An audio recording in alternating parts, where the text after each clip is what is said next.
this is my biggest dream in the world. So if I fail at this, I fail at life. That's how it feels.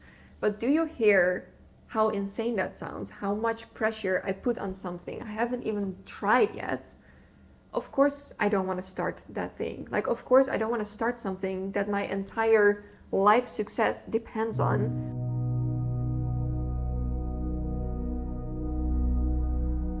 Hello, thank you for being here again today.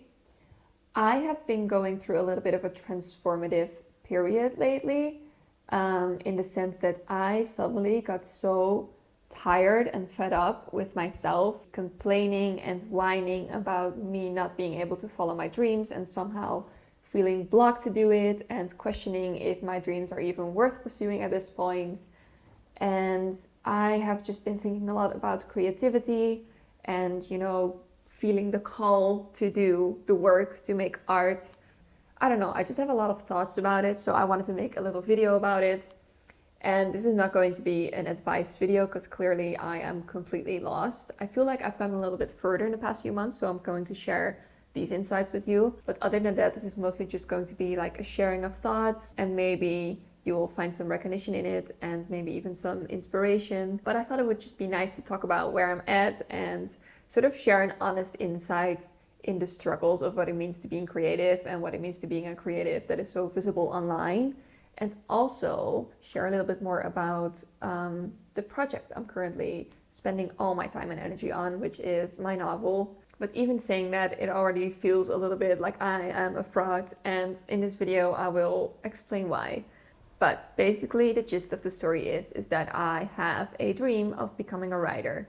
That dream has always been there. It was there already when I was a kid, and I wrote like little poems for my family and stories for my sisters that I often started but not really finished, but my little sister didn't care. She loved it anyway.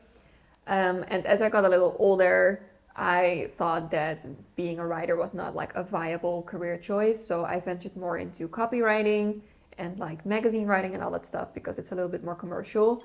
But the dream of being a published author has always been there and has been calling to me ever since I can remember. And the past few years, that call has been getting louder and stronger and also more frustrating. Because I want to do this so bad. I want to write a book so bad, yet somehow I haven't been able to make myself do it. And I don't really know why. I don't really know what has been blocking me. I mean, I have theories, which I will get into in this video because I've been thinking a lot about it. But if you could see my journals, like this one and all the other ones I finished before this, like half of this is me writing about how frustrated I am that I cannot create, even though it's all I want to do in this world.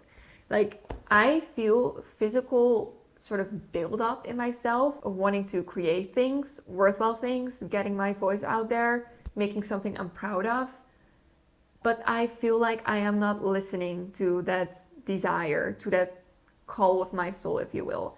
And the less I listen to it, the more frustration I feel and the more I want to do it, but the less I somehow can't. And this sounds super confusing, but maybe if you are a person who really wants to create art in some shape or form, but also feels somehow blocked to do it, maybe you recognize this feeling, this intense frustration within yourself of wanting to do something but not being able to get yourself to do it. That has basically been my life for years. And I often came to a point where I was like, if this is what I want, I have to do it. But somehow I always started things and then didn't finish them. Whenever I started a new project, I got like so motivated and excited. I worked like 12 hours a day on it for like a week. And after that, suddenly all the motivation was gone, my drive was gone, and I put the project aside. That has basically been sort of like the cycle I've been stuck in. But I feel like the past few months, something has been changing. Because first of all, my life right now is in the ideal situation to pursue art and to pursue my dreams. I'm a freelance copywriter and I have lots of free time. I used to work all week as a freelance copywriter, but last year I got burnout, and after that I scaled my hours back massively. Also to give my social media a chance, to like give myself a chance to make money through my social media as a content creator. And while that has been going well, I feel like it's not really fulfilling me. So if I would focus less on social media right now, I would have loads of time to write. Like writing is the thing I want to do and I would have the time to do it. And yet I still have not been doing it. And the frustration around that has gotten so big. Like there's this theory or this saying that the pain of staying the same has to become greater than the pain of changing in order for you to be able to change. And I feel like I have reached that point. Like a few months ago, I was suddenly like, I cannot live like this any longer. I cannot live with this frustration and this dream inside of me and not listening to it. So I decided to give myself the chance to pursue those dreams. And all of this sounds super abstract and vague, and maybe you're even thinking like, why are you being so dramatic? Just write if you want to write. But somehow it's not that easy. And that brings me to like the first topic I want to discuss, and that is, why is it so hard to create art? And in thinking about all this stuff and reading a lot about it and, feeling in myself what is keeping me from it, I have discovered that there are a few things that are personally a big struggle for me. The first one is the urge to wait to make something when you feel inspired or motivated. For me, inspiration and motivation only comes around like every 3-4 months, in which I have a week I feel super inspired to start a new project. I work on it nonstop, like I said, and then I abandon it when the motivation leaves me. That is not really how creativity works, I have discovered. Because if you only create something when you feel inspired, you're never going to finish anything and you cannot start larger projects. That has been like the thing I have been struggling with. I think you have to start forcing yourself to show up and create every day or every week, at least consistently, and sort of train the muscle that is creativity. Creativity is not something that just comes around when God wills it. It is something that you can train and that you can get yourself into the mindset of. And personally, something that has helped me a lot, and it's gonna sound so stupid, but it's romanticizing the act of creation. Like I just sort of get into this character of a story, and that character for me is a writer. I am a writer and I live the life of a writer, like the life I can romanticize so much in my head, They write all day in a cafe, they drink black coffee, they smoke cigarettes, they're super tortured, they have long philosophical conversations at night in a wine bar. I don't do any of those things, but putting myself into the character of that person that intrigues me so much makes me more motivated to write, because I am doing the work that can give me a life that I aspire to. So already putting myself into the character of that life, like putting myself into the character of the person I want to be, actually makes me do the work, which is super contradictory, but it actually works. And it sounds so stupid when you say it out loud, but it really works when I see myself I'm floating above myself and I see myself slaving away behind my laptop all day. Even if I'm super frustrated, I have writer's block, nothing is coming out the way I want it to, and I'm like literally banging my head on my desk, I still can say to myself, look at me, I am doing the things a writer would do. And it just sort of motivates me to keep going, because I am turning into that person I want to be simply by doing it. And I think a large part of that is just showing up. It's not just if you want to be a writer, it's also if you want to be a painter or an illustrator or a musician, or I don't know what other creative jobs there are. Like, put yourself into the character of a person that would be a painter. What would that person do? What would they look like? What would they feel like?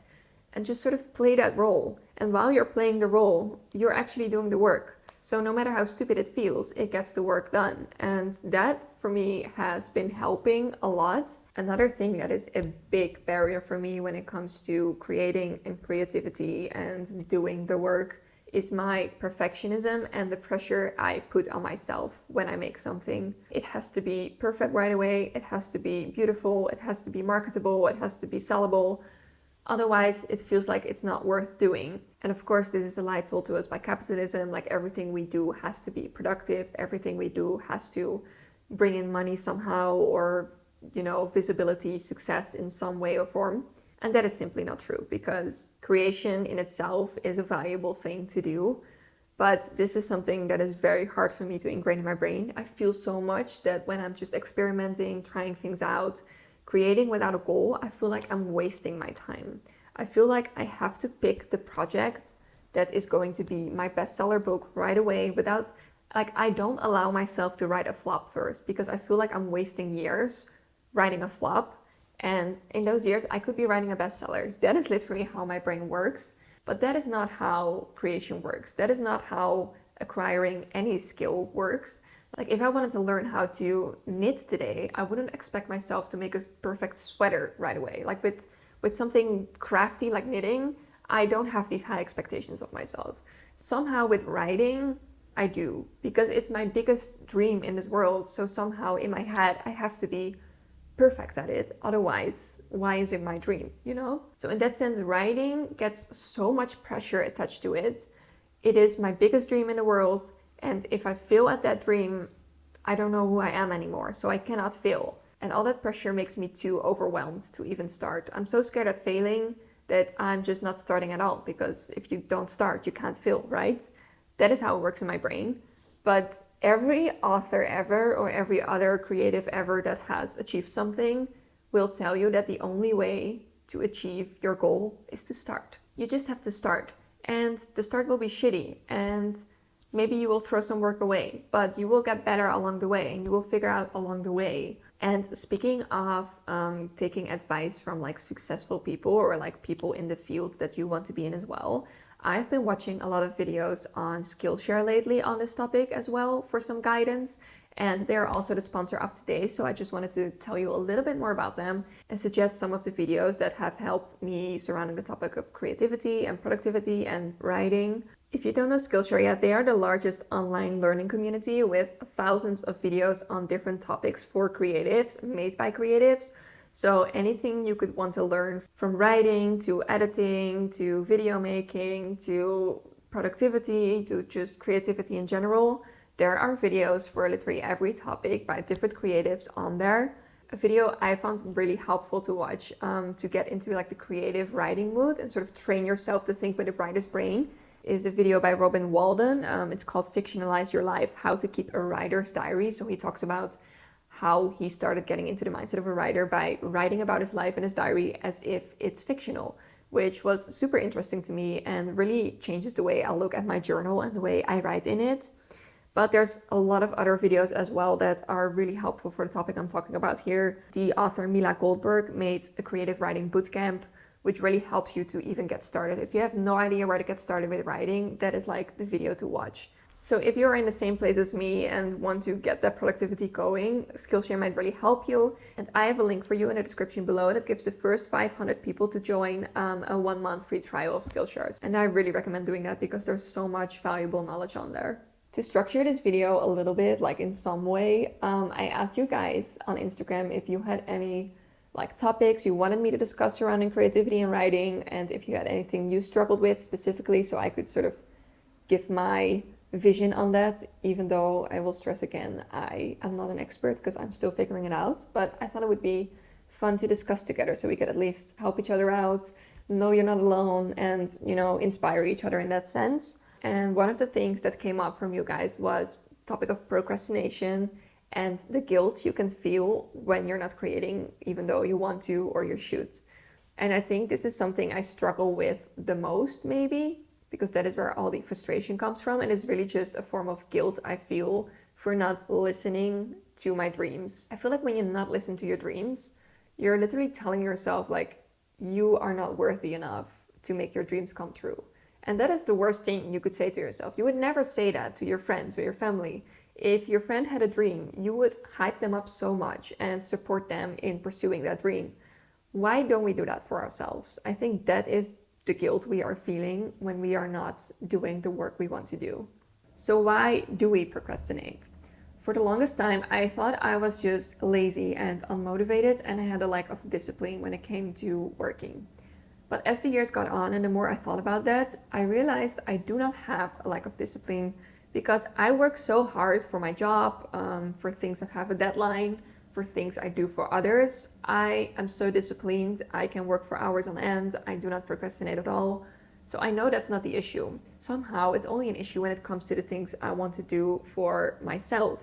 And that's why I think procrastination does not come from being lazy or undisciplined. I think it comes from being overwhelmed and tired from the pressure we put on ourselves. It is what I talked about earlier with this is my biggest dream in the world. So if I fail at this, I failed at life. That's how it feels.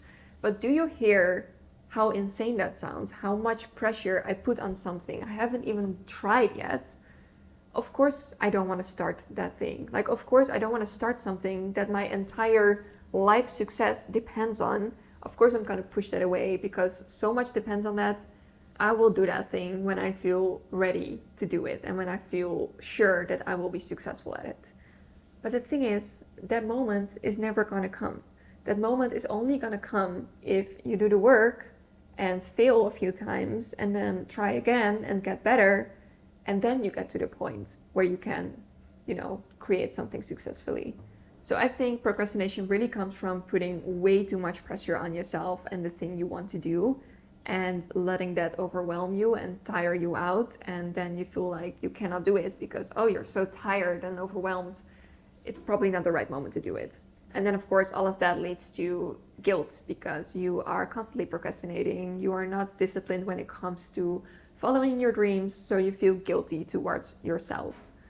And that tires you out even more, and we have a lovely little cycle of where we are not doing anything and we feel completely paralyzed. That is what I have been stuck in for the past years. And somehow the past few months, I feel like I am breaking out of that cycle a little bit. But of course, it's super hard. If you're stuck in that cycle for years, you're gonna fall back again and again. But this time it does feel different because I have gotten into that mindset that my dream is worth pursuing. It's the only thing worth pursuing for me. Like, I can support others, I can do the work I have to do to make money, but really, like, the one thing I need to do for myself is listen to my dreams and give them a fair chance. And since I started thinking about it that way, it feels ridiculous to not do the work I want to do. Like, I've really gotten to a stage where I am doing other things because I have to, but I really want to write because I have promised now to myself to give it a fair chance. Note that I haven't promised myself to be successful, to get $1 million book deal or end up on a New York bestseller list. That is not the promise I have made myself. I promised myself to give my dreams a fair chance and at least finish something. And that brings me to the next topic I want to discuss, and that is building confidence in your own abilities. The thing is, I have never really felt insecure about my writing. I might not be at a Booker Prize level type of writing yet, but I know I can write a story and people enjoy reading it. I've been part of an advanced writing group in a writing school in my hometown, so I know I have some skills there. The thing I do not have confidence in, however, is that I am able to be disciplined enough to finish things, because I have never shown myself that I could. I started so many projects, so many stories, so many book ideas, but I never stuck with anything and I never finished anything because I didn't think it was good enough, or I got distracted, or I thought I had a better idea. And that way I sort of created an image of myself as a person who was simply unable to finish large projects. So for me, the prime thing to do is not get better at writing right now. It is to build confidence, believing that I can stick with a project and finish it. Even if it's not good, even if no one wants to read that, at least I know I can write a book and finish it towards the very end. And I think the idea of building confidence holds for everything, whether it comes to painting, video making, photography, writing, anything. It's about showing yourself that you are showing up and doing it and finishing it. The work you do doesn't have to be good or perfect, or you don't have to be like a revolutionary new voice in the literary fields. You have to prove to yourself that you can do the work. So not even other people are involved here yet. Because the other thing is, I do think it helps to get feedback from others and building your confidence through that. That is why I joined the writing school a few years ago.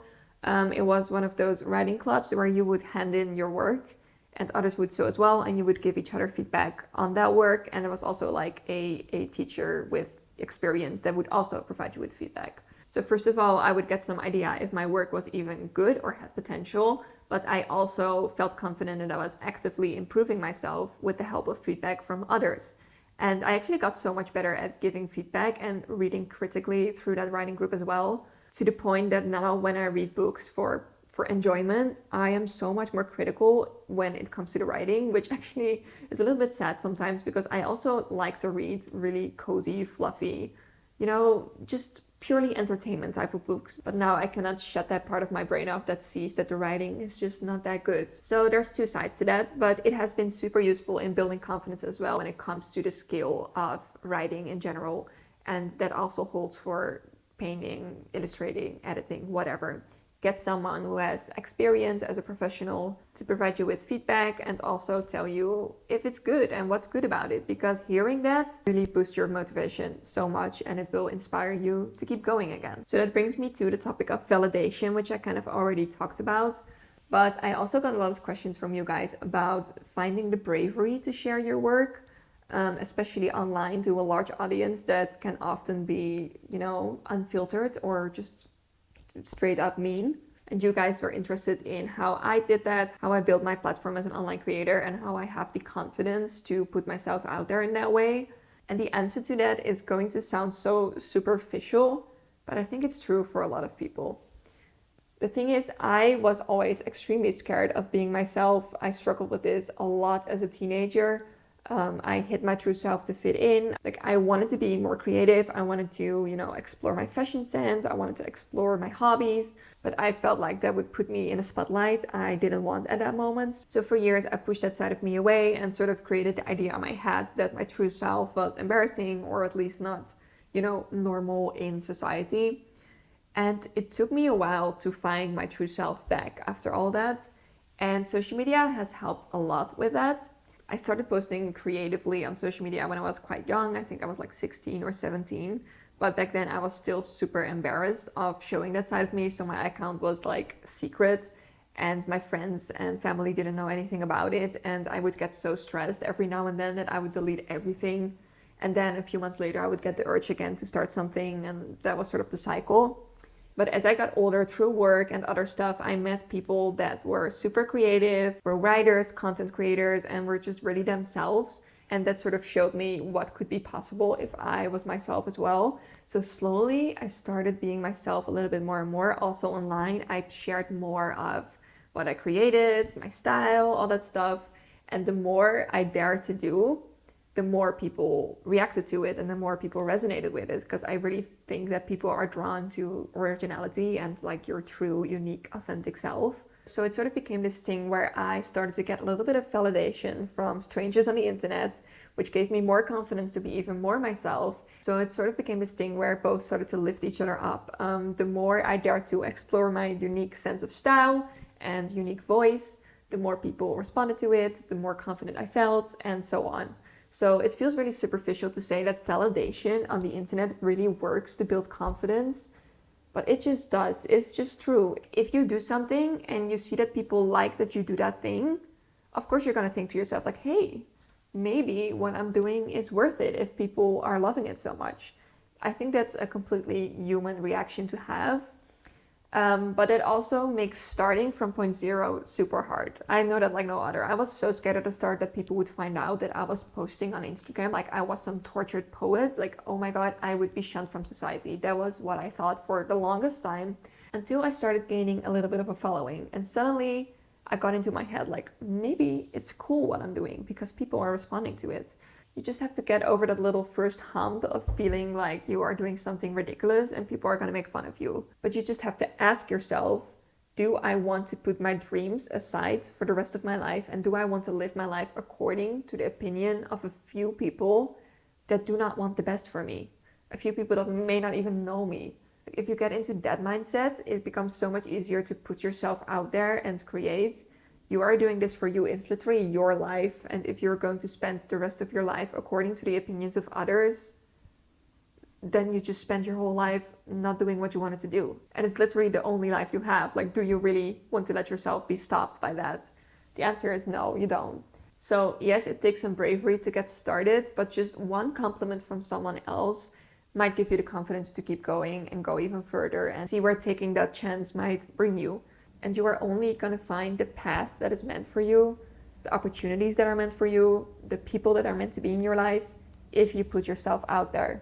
Like, the universe is not going to send things to you. You first have to send something out there, and then something out there might respond and come to you. That's how it works. So you cannot sit in your living room waiting and hoping to be discovered if you don't send anything out there first. So you just have to take that leap. No matter how scary it is, no matter how mean people can be, and in my experience, people are actually much nicer, even on the internet, than I thought they would be.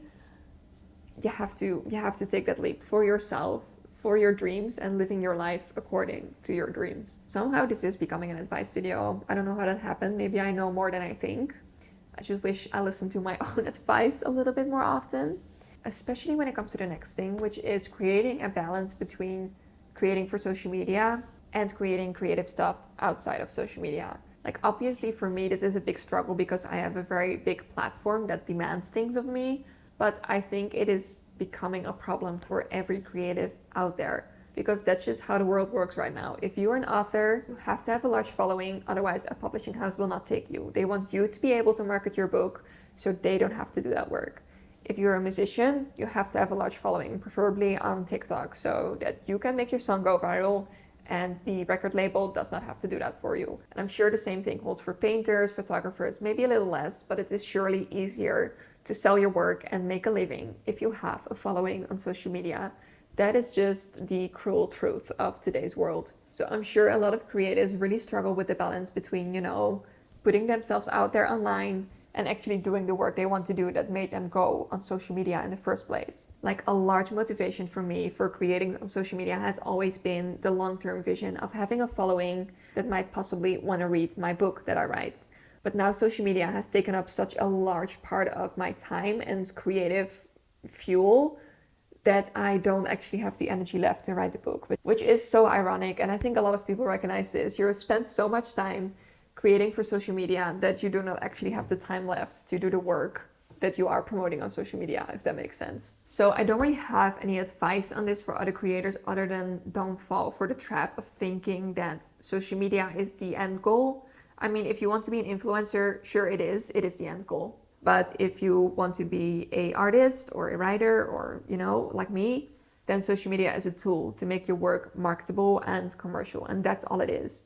And I love creating on social media for the sake of creating and building a community, because I have met so many amazing people on social media, but it was never my end goal to be an influencer. So for myself, I have to, block those two things and separate them. I don't really have any clear solution for this yet, but I know I am super lucky that I now have a great starting point if I want to carry my book to publishers, that I do have this following, which is obviously going to help me, which is really unfair for authors that just want to write and don't really want to be active on social media but are forced to. It is just an unfortunate side effect of the world we live in today. Another topic I want to quickly discuss, because I got a lot of questions about it, is how do I get into a writing mood or a creative mood to get that inspiration to start writing and stick to a writing rhythm. And like I said before, I only used to write when I had the motivation and inspiration to do so, which was very rarely. And now I am consistently writing every week and sitting down on the same day. And it is showing me that you can force yourself to get into that writing creative mood. I do not have like a ritual or something except for the romanticizing my writer life, like I told you about before. That is just the day I am a writer and I am doing the things a writer does. And look at me being cool behind my laptop. That is sort of like the mindset I get into, which just helps me, even though it is super ridiculous. So I think, like I said, creativity is a muscle you need to train by just consistently doing it. And then you just get into the mood more easily. And what really helps me to get back into the writing mood of my project is not starting writing right away, but first reading back what I wrote before, editing a little bit here and there so I'm in the flow of the story again, I'm in the mindset of the characters, and then I can start writing again, which might not be a helpful way for everyone because you can get really stuck in the editing phase, but for me it helps to get back in the mood of my project. Anyway, I feel like this video is getting super long, so I'll just get to the last topic I wanted to discuss, which is the project I'm working on. A lot of you guys were curious about it, so I will just tell a little bit about the novel and how it came to be and what stage I'm at right now. So I started this particular novel around 4 years ago, I think in the middle of COVID, and I just wanted to write something super cozy and magical and heartwarming, like really just the kind of story that I wanted to read. So it is a book in the genre of cozy fantasy. And the funny thing is that 4 years ago, that was not really a thing. There was not really a lot of cozy fantasy yet, or at least it was not a popular thing or a popular genre. So I really felt like I was doing something unique. But in the 4 years that I've been working on this novel, very slowly and on and off, because of all the struggles I talked about in this video, Cozy fantasy has suddenly sprouted up everywhere. So many cozy fantasy books are being published, and I just thought I missed that boat. This was my chance, and I blew it by being too slow, you know? And I really believe that some ideas come to some people at the same time just because of certain trends that have been going on, things we unconsciously hear, things we are collectively longing for in terms of the media we want to see or read. So I think if you have an idea, you are not the only one to have that idea at that time. But some people are, brave enough to pursue that idea, and some people put it aside on the pile of many ideas. And I did the latter, and other people did the former. So cozy fantasy has become super popular. So sometimes I'm scared that my book will just be one in the many, but also I really believe in the story that I'm telling, and it makes me so happy, and it is so personal to me, and it has so many unique elements that I want to read in a book that I haven't read anywhere else. So I still believe in this project, but it did take all of my willpower to not put this project aside when I saw how many other books in that genre were being published. And I decided not to do it in the end because, like I said, I want to build that confidence that I can finish something. So even if this book is not interesting to anyone, even if no one wants to read it anymore, I will know that I have wrote all of that and I finished that project and that I can do it. And then I can start something else after if I want to. But until then, I really want to finish the story. It's going to be my goal for 2025 to finish the story. So a little bit about the stage where I'm at right now and the way I write. So I am a super intuitive writer. I usually get an idea for like a story or a plot or a theme or an atmosphere, and then I just start writing, and as I go I sort of figure out what the story is going to be and what the characters are going to do, and the story just sort of takes on its own life, and I even surprise myself sometimes with what is coming out. That is the way I write. I mean, I have now gotten to a stage where I have to plot a little bit more, so I have the overall plot of my story is done. I know what's going to happen. I know what the main problems are. I know what the solution is going to be, all of that. But other than that, I'm just writing, and my characters have just come so alive that I know how they're going to react to a certain situation. And that's sort of how the story flows and keeps going. But because I'm such an intuitive writer and not a planner, it sometimes is hard to keep going, because if you do not have that creative flow, and you do not have necessarily anything planned that you want to write in that moment, then it gets a little hard sometimes to keep going. But I feel like now that I have the larger plot done, it's going to be a little bit easier because I know the point that I want to go to, if that makes sense. So the current state of my novel is 21,000 words, and I think the first draft will be between 80,000 and 100,000 words. So I still have quite far to go, but also not as far as I thought I would at this point, because I have been super productive in the past 2-3 weeks. Like 3 weeks ago, this project was at 13,000 words, I think, and now it is at 21,000. So that is for me a big achievement, and I really hope I can keep this flow going. So my plan is for the coming time, and especially 2025, to keep a writing schedule of writing at least 1 day a week. Like, I think I will set one specific day to write the whole day on that novel, and then all the time I have outside of that to write on it, I will as well. But that day is really an appointment with myself that I have set. I cannot stray from that. That is going to be the day I'm writing, and that's what I'm going to do. With, of course, the goal being finishing that first draft next year, finally. So yeah, I don't know if this ramble made any sense. I just felt like talking about this topic and sharing my thoughts, and I'm also very interested in hearing your thoughts about all of this, of course, because, when you feel that call to be an artist or a writer or just be creative in general, sometimes it feels a little bit like a curse because you cannot escape it and you have to listen to it, but it's such a struggle. You're literally putting a piece of your soul in everything you do, and it's exhausting. So, we're all in this together. And I hope you got something valuable out of my video and all the things I have learned so far in my journey. And yeah, if you're interested in more videos like this where I just chat about a topic, let me know. Thank you so much for watching, and I will see you in the next one. Bye!